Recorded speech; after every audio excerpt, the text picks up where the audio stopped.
Hello guys, welcome back to another video. आज हम Islamic videos से रिलेटेड वीडियो ही बना रहे हैं, बट मुस्लिम से रिलेटेड है, जो कि है मुस्लिम वैज्ञानिकों के बारे में, साइंटिस्ट के बारे में। 5 मुस्लिम वैज्ञानिक जिन्होंने बदल दी थी दुनिया। आई डोंट नो किस वैज्ञानिक और मतलब किन वैज्ञानिक के बारे में इस्लामिक गोल्डन एज को लेके है, और किस तरह की इन्होंने खोज की है। साइंटिस्ट है, सिंपल सी बात है, किस तरह की डिस्कवरी की है इन्होंने, क्या क्या बनाया है। और 5 मुस्लिम वैज्ञानिकों के बारे में इस वीडियो में बताया गया है। इंडियन मुस्लिम की चैनल है, इनकी वीडियोस हम अक्सर वीडियोस बनाते रहते हैं, इनकी बहुत ही प्यारी वीडियोस होती है। और आज की वीडियो, जैसे कि आपने साइंटिस्ट के बारे में और वैज्ञानिकों के बारे में सुना होगा, ज़्यादातर वीडियोस इस्लामिक से रिलेटेड नहीं होती है वे, बट इन्होंने हमें मुस्लिम साइंटिस्ट से भी रूबरू कराया है इस वीडियो के थ्रू। तो हम इस वीडियो को देख रहे हैं आप लोगों के साथ। फिलहाल वीडियो को स्टार्ट कर लेते हैं। स्टार्ट करने से पहले कमेंट कर सकते हो कि और भी किस रिलेटेड वीडियो है, इस टाइप से रिलेटेड, साइंटिस्ट से रिलेटेड, मुस्लिम साइंटिस्ट से रिलेटेड। फिलहाल वीडियो को हम स्टार्ट कर लेते हैं। बिस्मिल्लाहिर्रहमानिर्रहीम। अस्सलामुअलैकुम दोस्तों, मेरा नाम आसिफ खान और आप देख रहे हैं इंडियन मुस्लिम। कुरान की सबसे पहली आयत कहती है कि पढ़ो अपने रब के नाम से, और मोहम्मद सल्लल्लाहु अलैहि वसल्लम ने कहा था कि इल्म हासिल करो। इल्म हासिल करने के लिए अगर तुम्हें चीन भी जाना पड़े तो जाओ। इन 2 बातों से मालूम होता है कि इस्लाम में एजुकेशन या इल्म पर किस हद तक जोर दिया गया है। खुद कुरान में लगभग 1000 से ज्यादा ऐसी आयतें हैं जो साइंस से रिलेटेड हैं। कुरान को ही आधार बनाकर मुसलमानों ने हर क्षेत्र में इल्म हासिल किया और वे बड़े बड़े वैज्ञानिक बनते चले गए।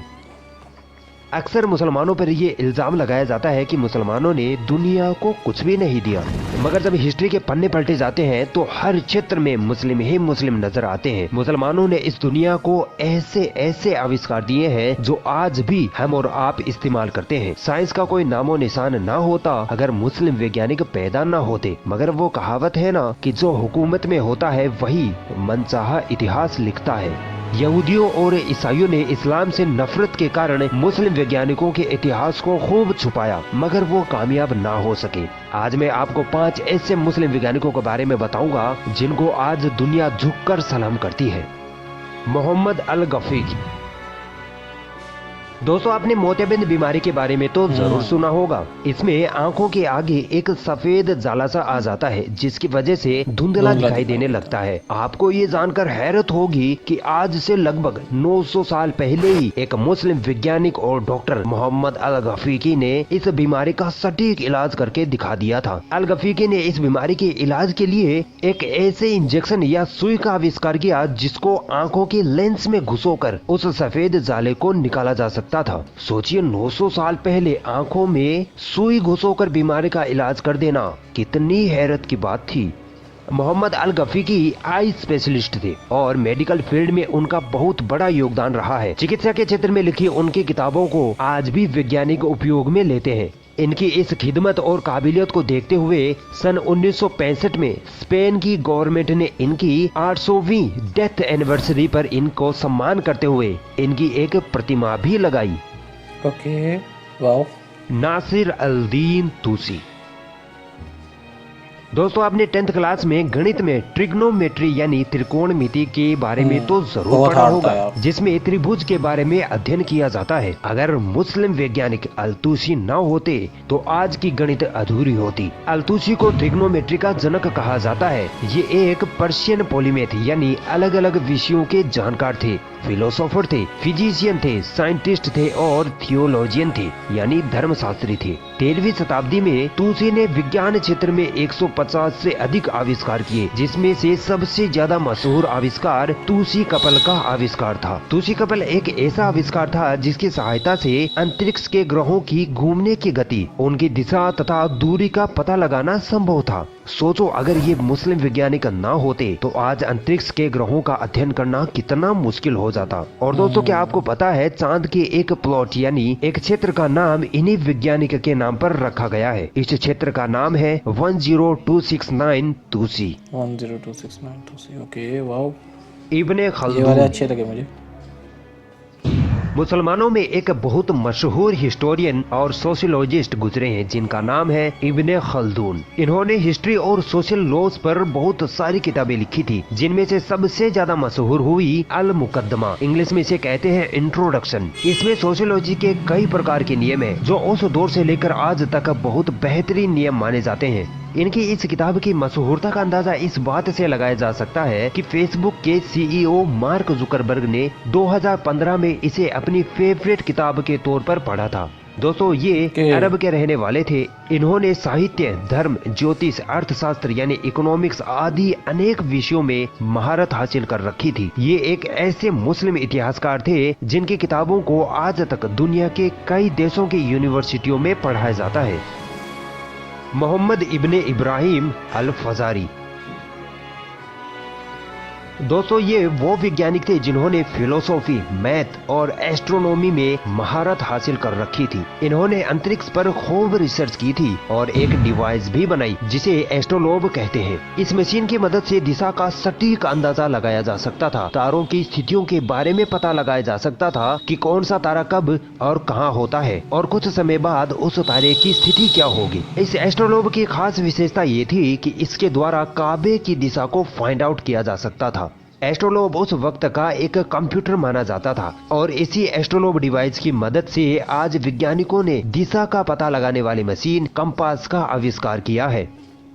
दोस्तों आज से लगभग 1000 साल पहले ही इन्होंने घड़ी का आविष्कार कर दिखाया था। बस वो घड़ी आज की घड़ियों से काफी बड़ी हुआ करती थी। इसे एलिफेंट क्लॉक कहा जाता था। इसके द्वारा रात के समय का पता लगाया जा सकता था कि रात का कितना समय गुजर चुका है और कितना अभी बाकी है। दिन का समय तो सूरज को देखकर पता लगाया जा सकता है कि अभी कितनी दोपहर बाकी है, कितनी देर बाद शाम हो जाएगी। मगर रात का क्या पता लगाया जाए, 11 बजे है या 1 बजे है, क्या फर्क पता लगेगा। मगर 1000 साल पहले ही इस मुस्लिम वैज्ञानिक ने ये डिवाइस बनाकर इस कारनामे को अंजाम दे दिया था। जाबिर बिन हय्यान। अगर किसी सभ्यता या किसी इंसान की उपलब्धियों को गुमनाम करना होता है तो उसका नाम बदल दिया जाता है। ऐसा ही मुस्लिम साइंटिस्ट जाबिर बिन हय्यान के साथ हुआ। अंग्रेजों ने जाबिर बिन हय्यान का नाम बदलकर गेबर कर दिया, जिसकी वजह से सदियों तक ये बात ओझल रही कि गेबर यानी जाबिर बिन हय्यान एक मुस्लिम साइंटिस्ट थे। जाबिर इब्ने हय्यान कोई मामूली साइंटिस्ट न थे। इनको chemistry, astronomy, astrology, medicine and pharmacy, philosophy, physics वगैरह का जबरदस्त इल्म था। आप ये सुनकर हैरान रह जाओगे कि आज हम जो विज्ञान वर्ग में केमिस्ट्री पढ़ते हैं वो इन्हीं की देन है। इनको केमिस्ट्री का जनक, फादर ऑफ केमिस्ट्री कहा जाता है। जाबिर इब्ने हय्यान ने कई प्रकार के केमिकल्स का आविष्कार किया, यहाँ तक कि तेजाब का आविष्कार भी इन्होंने ही किया था। दोस्तों केमिस्ट्री में अलग अलग प्रकार के रसायनों को विभिन्न प्रकार के इंस्ट्रूमेंट्स यानी उपकरणों में मिलाकर जो एक्सपेरिमेंट किए जाते हैं, ये एक्सपेरिमेंट करने का तरीका भी जाबिर इब्ने हय्यान का ही दिया हुआ है। और इन एक्सपेरिमेंट में जो उपकरण इस्तेमाल किए जाते हैं वो जाबिर इब्ने हय्यान ने ही तैयार किए थे, जो आज तक साइंटिस्ट यूज कर रहे हैं। जाबिर इब्ने हय्यान ने केमिस्ट्री को एल्केमी कहा था, मगर बाद में यूरोपीय वैज्ञानिकों ने इसे बदलकर केमिस्ट्री कर दिया ताकि मुसलमानों के आविष्कारों को छुपाया जा सके। ओके आगे भी आएगी वीडियो, हम जरूर देखेंगे। बाकी वीडियो बहुत अच्छी थी। 5 लोगों के बारे में बताया गया है जो कि दूसरे नंबर के बहुत अच्छे थे, कंपास वाला, और लास्ट वाले भी, केमिस्ट्री वाले भी बहुत अच्छे थे। बाकी सारे बहुत अच्छे थे। अलग अलग हर किसी ने अलग अलग अपनी अपनी लाइन में कुछ ना कुछ बड़ा ज़रूर किया है, जो कि हम आज भी फायदे लेते हैं आविष्कारों से, साइंटिस्ट के आविष्कारों से। मैं मुस्लिम साइंटिस्ट की बात नहीं कर रहा हूँ ओनली। मैं ये नहीं कहूँगा कि ओनली मुस्लिम साइंटिस्ट या ओनली हिंदू साइंटिस्ट मान लो या अंग्रेज मान लो, क्योंकि अंग्रेज़ों ने बहुत कुछ दिया है यार दुनिया को, मतलब डेवलपमेंट के थ्रू, जैसे कि हम देखते हैं। और बाकी जो हर किसी लाइन में, हर किसी में साइंटिस्ट हुए हैं इंडिया के अंदर, तो बहुत से थे। और मुस्लिम साइंटिस्ट भी, इनके आविष्कार आज तक हम फ़ायदा उठाते आए हैं इनके आविष्कार के, और इन्होंने दुनिया बदली है, सच में ज़िंदगी बदली है लोगों की, और अच्छी बेहतर दुनिया बन पाई है ओनली साइंटिस्ट की वजह से, चाहे वो मुस्लिम साइंटिस्ट हो या फिर और टाइप और भी साइंटिस्ट हो। तो फिलहाल हमें वीडियो मतलब बहुत अच्छी लगी, ये वाली वीडियो इस्लामिक बताना। मुस्लिम साइंटिस्ट के बारे में आप क्या सोचते हो, क्या आपकी क्या राय है, और कौन से साइंटिस्ट आपके फेवरेट है, और किन किन साइंटिस्ट को आप जानते हो पहले से ऑलरेडी, इस कमेंट में वीडियो में बता देना। कमेंट कर जरूर बताना। एंड मिलते हैं आपसे इसी तरह की नेक्स्ट वीडियो में। सब्सक्राइब कर देना। सब्सक्राइब जरूर कर लेना। मिलते हैं आपसे इस तरह नेक्स्ट वीडियो में, तब तक के लिए tata bye bye, take care.